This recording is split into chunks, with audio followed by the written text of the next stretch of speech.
많은 국민들은 박근혜 대통령의 탄핵이 억울하다고 생각하고 있습니다. 저 또한 그런 생각을 많이 하고 있습니다.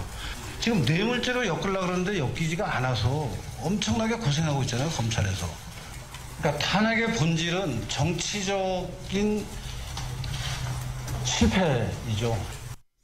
네, 혁신위원장의 기자회견인데 당 혁신 얘기가 아니라 탄핵 얘기가 나오네요.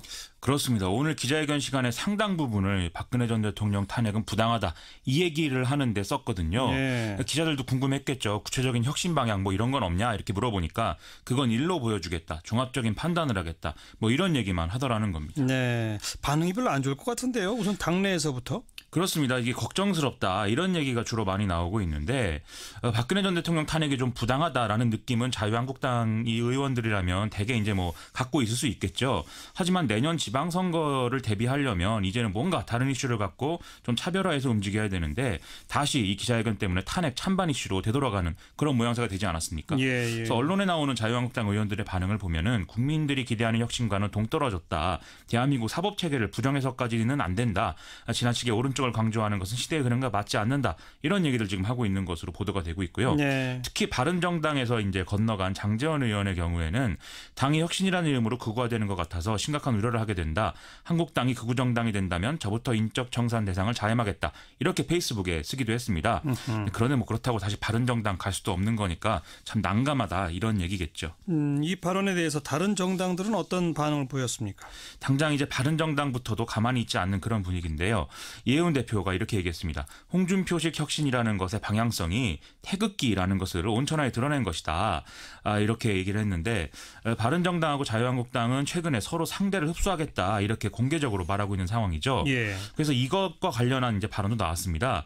자유한국당을 들어서 그 당은 지금 완전히 운명을 달리하는 난파선이다. 바른정당이라는 구명보트에 빨리 옮겨 타라. 한시라도 빨리 옮겨 타면 살 수 있다. 뭐 이런 얘기인데요. 예. 결국 이제 유석춘 교수 등장으로 보수 정치에 적통을 놓고 두 정당의 경쟁 구도가 더 격해질 것이다. 이게 드러나는 대목이겠죠. 더불어민주당 여당의 반응은 어떻게 나왔어요? 여당의 경우에는 계속 이제 촛불 시위 이런 것으로 이제 대통령을 우리가 당선시켰다 이렇게들 생각하고 있지 않습니까? 유석춘 교수 주장에 대해서 서면 브리핑으로 대한민국의 헌법을 인정하지 않는 것으로 해석될 수 있는 매우 위험한 발언이다 이렇게 비판을 하고 있습니다. 네. 또 혁신을 하겠다는 건지 도로 친박당을 하겠다는 건지 입장을 밝혀라 이런 지적도 나왔는데 좀 눈여겨볼 만한 대목이요. 자유한국당이 이렇게 친박 본색을 드러내면 현재 이제 야3당이 좀 묶여있는 그런 구도인데 여기에 균열이 갈 수도 있다는 거겠죠. 그렇죠. 바른정당은 물론 국민의당도 거리를 두고 싶을 수밖에 없는 그런 이제 마음이 생길 수가 있는데 특히 국민의당의 경우에는 뭐 문재인 대통령과 추미애 대표가 좀 숨통을 틔워줄 만한 조건이 만들어진 것일 수도 있지 않겠느냐 이런 시각도 있는 것 같습니다. 네. 물론 이제 오늘 그 국민의당 이준서 전 최고위원 구속영장 기각되든 발부되든 뭐 단기적으로는 충돌을 피할 수 없는 상황인 것은 인정할 수밖에 없는 사실이고요. 네. 유석춘 혁신위원장 첫 기자회견부터 좀 논란이 일고 있네요. 다음 좀 차별화해서 움직여야 되는데 다시 이 기자회견 때문에 탄핵 찬반 이슈로 되돌아가는 그런 모양새가 되지 않았습니까? 예. 그래서 언론에 나오는 자유한국당 의원들의 반응을 보면은 국민들이 기대하는 혁신과는 동떨어졌다. 대한민국 사법체계를 부정해서까지는 안 된다. 지나치게 오른쪽을 강조하는 것은 시대의 흐름과 맞지 않는다. 이런 얘기들 지금 하고 있는 것으로 보도가 되고 있고요. 네. 특히 바른정당에서 이제 건너간 장제원 의원의 경우에는 당이 혁신이라는 이름으로 극우화되는 것 같아서 심각한 우려를 하게 된다. 한국당이 극우정당이 된다면 저부터 인적 청산 대상을 자임하겠다. 이렇게 페이스북에 쓰기도 했습니다. 그런데 뭐 그렇다고 다시 바른정당 갈 수도 없는 거니까 참 난감하다 이런 얘기겠죠. 이 발언에 대해서 다른 정당들은 어떤 반응을 보였습니까? 당장 이제 바른정당부터도 가만히 있지 않는 그런 분위기인데요. 예은 대표가 이렇게 얘기했습니다. 홍준표식 혁신이라는 것의 방향성이 태극기라는 것을 온천하에 드러낸 것이다.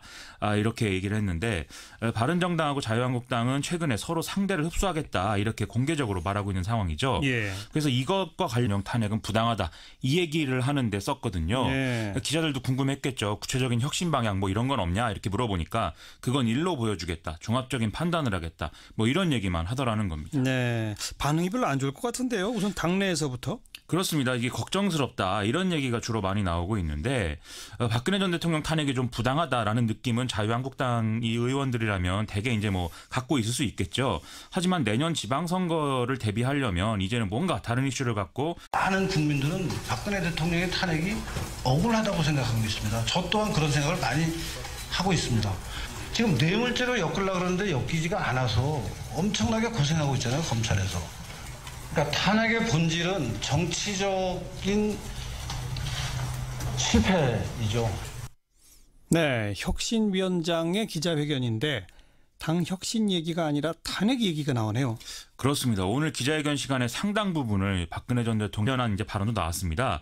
자유한국당을 들어서 그 당은 지금 완전히 운명을 달리하는 난파선이다. 바른정당이라는 구명보트에 빨리 옮겨 타라. 한시라도 빨리 옮겨 타면 살 수 있다. 뭐 이런 얘기인데요. 예. 결국 이제 유석춘 교수 등장으로 보수 정치에 적통을 놓고 두 정당의 경쟁 구도가 더 격해질 것이다. 이게 드러나는 대목이겠죠. 더불어민주당 여당의 반응은 어떻게 나왔어요?